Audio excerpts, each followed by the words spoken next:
Hey guys, इस video में बात करेंगे इंजेक्टिव के बारे में, बात करेंगे कॉस्मोस इकोसिस्टम के बारे में कि यहाँ पे आप किन टोकन्स को स्टेक करते हैं तो आप फ्यूचर में होने वाले एयर ड्रॉप के लिए एलिजिबल हो सकते हैं।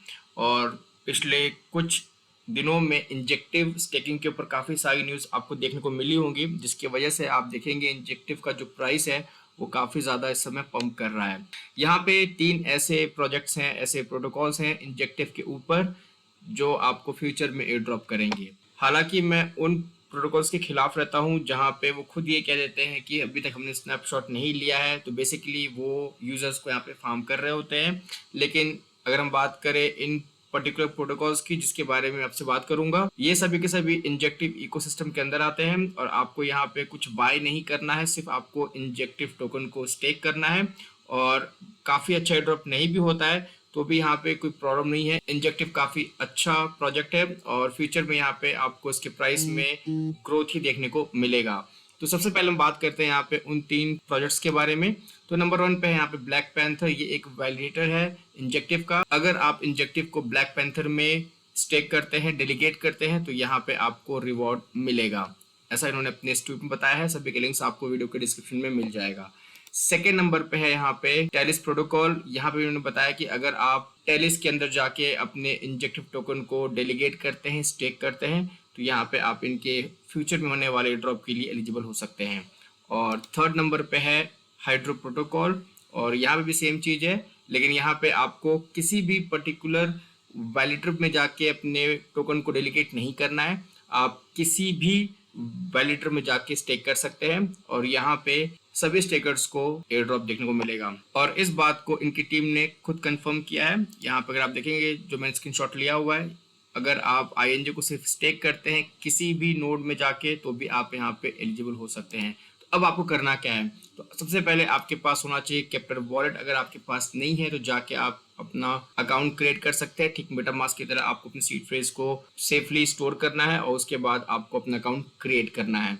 उसके बाद आप यहाँ पे इस बार पे क्लिक करेंगे और चेन में आपको जाना है। और जब आप यहाँ पे क्लिक करेंगे तो आपको जितने भी चेन इस समय कॉस्मोस इकोसिस्टम के अंदर है आपको उन सब की लिस्ट मिल जाएगी और जिसे आपको यूज करना है आप वहाँ पे स्टार मार्क पे क्लिक करके उसे फेवरेट लिस्ट में डाल सकते हैं। तो यहाँ पे आप देखेंगे Cosmos hub, osmosis, Celestia and injective इस समय मेरे प्राइमरी लिस्ट में है। और इस वीडियो में जैसे कि मैंने आपसे बताया कि हम सभी के बारे में बात करेंगे, लेकिन स्टार्ट हम करेंगे इंजेक्टिव से। तो जब आपका अकाउंट क्रिएट हो जाएगा आप अपनी चेन को सेलेक्ट कर लेंगे। उसके बाद आपको इंजेक्टिव टोकन को बाय करना होगा। किसी भी एक्सचेंज से आप जाके बाय कर सकते हैं। उसके बाद आपको अपने एड्रेस पे डिपॉजिट करना होगा। डिपॉजिट पे क्लिक करेंगे तो आपको इंजेक्टिव का एड्रेस मिल जाएगा और इसी एड्रेस पे आपको अपने सेंट्रलाइज एक्सचेंज से इंजेक्टिव टोकन को सेंड करना है। जैसे आप टोकन सेंड करेंगे आपके वॉलेट में आपका टोकन शो करने लग जाएगा और उसके बाद आता है मेन काम, वो है अपने टोकन को स्टेक करना। तो जैसे कि मैंने यहाँ पे करीब 12 INJ टोकन को सेंड किया हुआ है, लेकिन अभी तक मैंने कहीं पे भी स्टेक नहीं किया है।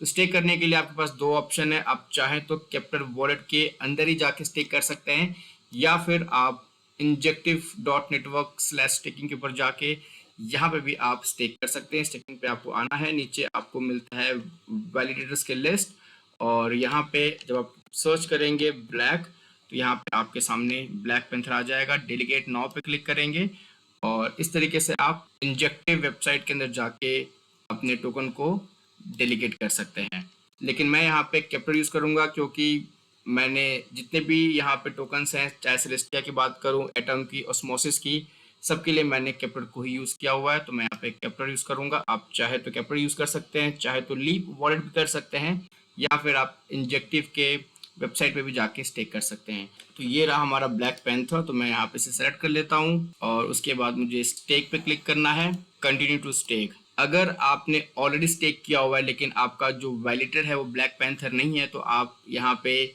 रीडेलीगेट पे क्लिक कर सकते हैं, यानी कि बैक पे जो आपको ऑप्शन मिला था रीडेलीगेट का, आप यहाँ पे क्लिक कर सकते हैं और ब्लैक पैंथर को चूज कर सकते हैं। आपको अनस्टेक करने की जरूरत नहीं होगी। जब आप अनस्टेक करते हैं तो आपको 14 से 21 डेज का लॉकिंग पीरियड रहता है। उसके बाद ही वो टोकन आपके वॉलेट में वापस आएगा। उसके बाद आप उसे दोबारा से डेलीगेट करेंगे। तो इस प्रोसेस से बचने के लिए आप सीधे रीडेलीगेट पे क्लिक कर सकते हैं और दूसरे वैलिडेटर में जाके इंस्टेंटली स्टेक कर सकते हैं। तो यहाँ पे मैं फर्स्ट टाइम कर रहा हूँ तो मैं स्टेक को ही सिलेक्ट करूंगा, कंटिन्यू टू स्टेक। और मुझे यहाँ पे 2 वैलिडेटर को यूज़ करना है, इसलिए मैं यहाँ पे मैक्स पे क्लिक नहीं करूँगा। मैं यहाँ पे मैनुअली सेलेक्ट करूँगा कि मुझे कितने टोकन्स को स्टेक करना है। तो मैं यहाँ पे 5.5 टोकन स्टेक कर दूंगा और जैसा कि आप देख रहे हैं यहाँ पे बता रहा है 21 डेज का यहाँ पे लॉक रहेगा मेरा फंड, अगर मैं यहाँ पे स्टेकिंग से अपने फंड को निकालता हूँ। इस बात को भी आपको ध्यान में रखना है। लेकिन मैं यहाँ पे इंजेक्टिव टोकन को लॉन्ग टर्म के लिए स्टे करने जा रहा हूँ, क्योंकि बुल रन में यहाँ पे आपको इंजेक्टिव की जो प्राइस है आपको और अच्छी देखने को मिल सकती है। 100-150 के ऊपर भी ये आसानी से जा सकता है। अब यहाँ आप देख सकते हैं माई वैलिडेटर्स के नीचे यहाँ पे आपको शो कर रहा है कि मैंने किस वैलिडेटर के अंदर कितने टोकन को यहाँ पे स्टेक किया है। अब इसके बाद मैं अपने रिमेनिंग टोकन को स्टेक करूँगा टैलिस प्रोटोकॉल के ऊपर और इस पर क्लिक करेंगे।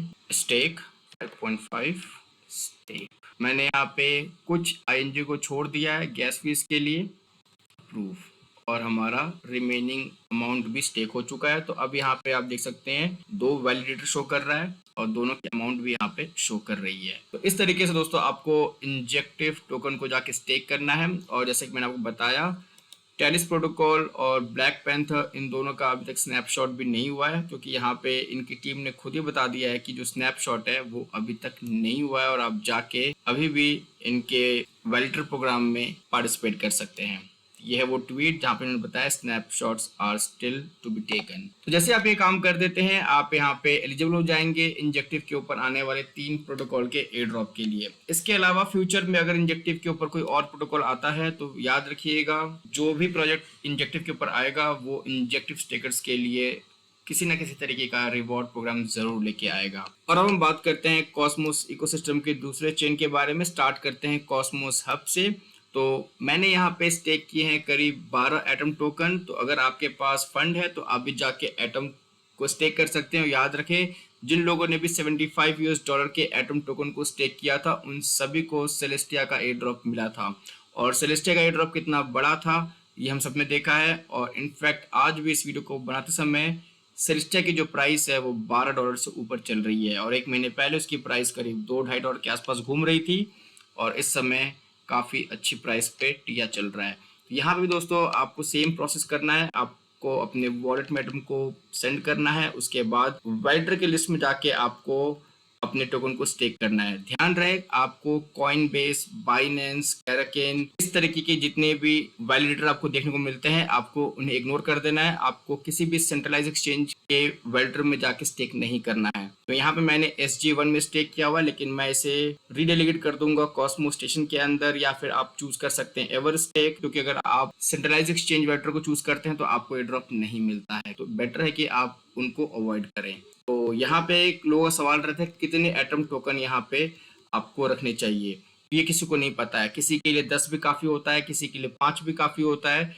कभी कभी कुछ प्रोटोकॉल $डॉलर के बेसिस पे करते हैं कि अगर आपने $100 के एटम को स्टेक किया हुआ है या 75 या $50 तो उस हिसाब से होता है। लेकिन सेफ जोन तो मेरे ख्याल से 25-50 एटम है, लेकिन मेरे पास उतने फंड नहीं है। तो जितना फंड है उस हिसाब से मैंने यहाँ पे इसमें 12 एटम टोकन को स्टेक किया हुआ है। फ्यूचर में अगर मुझे ड्रॉप मिलता है किसी और प्रोजेक्ट से तो मैं यहाँ पे इसके स्टेकिंग अमाउंट को और इंक्रीज करने की कोशिश करूंगा। तो अगर आपके पास फंड है तो कम से कम आप 10 एटम से जरूर जाएं। उसके बाद हम बात करते हैं सेलेस्टिया की। तो सेलेस्टिया पे दोस्तों मुझे 294 के आसपास कुछ टोकन मुझे मिले थे और उसके बाद यहाँ पे मैंने करीब 15 टोकन को अभी भी यहाँ पे छोड़ के रखा हुआ है। यहाँ पे अगर आप देखेंगे जो APR है वो भी ठीक ठाक है, 17% के आसपास आपको मिलता है कॉस्मोस हब के ऊपर। चाहे हम बात करें टिया की, चाहे हम बात करें एटम की, चाहे हम बात करें इंजेक्टिव की। तो यहाँ पे अगर आप देखें लॉन्ग टर्म के लिए ये सारे जो टोकन्स हैं जैसे कि मैंने आपको बताया इंजेक्टिव, टिया, एटम, ये काफ़ी अच्छे हैं। और यहाँ पे भी मैंने वैलिडेटर में चूज़ किया है फिनोआ कंसेंसस सर्विस, काफ़ी अच्छा है। और अगर हम बात करें कि कितने टोकन यहाँ पे आपको स्टे करने चाहिए तो मेरे ख्याल से मिनिमम 10 टिया तो आपको स्टे करने चाहिए। और उसके बाद अगेन सेम वही चीज़ है कि जब आप इसे यहाँ से विड्रॉ करेंगे तो आपको 14 से 21 डेज वेट करना पड़ता है। और अब बात करते हैं हम ऑस्मोसिस की। ऑस्मोसिस काफ़ी अच्छा अगेन प्रोटोकॉल है कॉस्मोस हब के ऊपर और इसकी जो प्राइस दोस्तों 2-4 दिन पहले 0.4-0.5 पे चल रही थी और आज इसकी अगर आप प्राइस देखेंगे तो 0.94 के आसपास है। और यहाँ पे मैंने 105 टोकन इस समय स्टेकिंग पे लगाया हुआ है, लेकिन मैं इसे भी इंक्रीज करने की कोशिश करूंगा कि यहाँ पे कम से कम 200 के ऊपर हो जाए, क्योंकि कुछ लोगों ने 50 ऑस्मोसिस को भी स्टेक किया था लेकिन वो एलिजिबल नहीं हो पाए थे सेलेस्टिया वाले में। तो 100 से 200 यहाँ पे सेफर साइड रहेगा अगर आप ओस्मोसिस को स्टेक करना चाहते हैं तो। और यहाँ पे मैंने वेल्ट्रो को चूज किया हुआ है कॉस्मो स्टेशन, तो आप भी इसे यहाँ पे जाके यूज कर सकते हैं। तो ये है दोस्तों कॉस्मोस हब के ऊपर कुछ टोकन जिसे आपको स्टेक करना चाहिए फ्यूचर में आने वाले एयर ड्रॉप के लिए। और यहाँ पे आपको बाय सेल नहीं करना है, सिर्फ आपको इनके चेन को यूज करना है स्टेक करने के लिए। तो यहाँ पे काफी सारे लोग ऐसे भी हैं जो जूनो को कर रहे हैं, कुर्जी को भी कर रहे हैं। अगर आपके पास फंड है तो आप कर सकते हैं, लेकिन मैंने यहाँ पे सिर्फ 4 चेन के ऊपर अपने टोकन्स को स्टेक किया हुआ है, Celestia, Cosmos, injective and osmosis. तो ये था एक वीडियो कॉस्मोस हब इकोसिस्टम के ऊपर कि कैसे आपको किन टोकन्स में कितने अमाउंट में टोकन को स्टेक करना है। अगर आपके पास कोई सवाल सुझाव इस वीडियो से रिलेटेड तो आप मुझे कमेंट पूछ सकते हैं। और कॉइन के ग्रुप पे अगर आप जाएंगे तो आज कॉस्मोस के जो टोकन्स है काफ़ी ज़्यादा ट्रेंड कर रहे हैं। सेलेस्टिया, इंजेक्टिव, कुजीरा काफ़ी अच्छा यहाँ पे परफॉर्म कर रहे हैं। कुजी को भी आप जाके स्टेक कर सकते हैं, लेकिन मैंने इसे यहाँ पे इंक्लूड नहीं किया है। मेरे लिए जो 4 ब्लॉकचेन है काफ़ी ज़्यादा इस समय इंपॉर्टेंट है। आपको क्या लगता है कमेंट में जरूर बताइएगा। आज की इस वीडियो में दोस्तों बस इतना ही, मिलते हैं बहुत जल्द नए वीडियो के साथ। अब तक के लिए शुक्रिया, थैंक यू।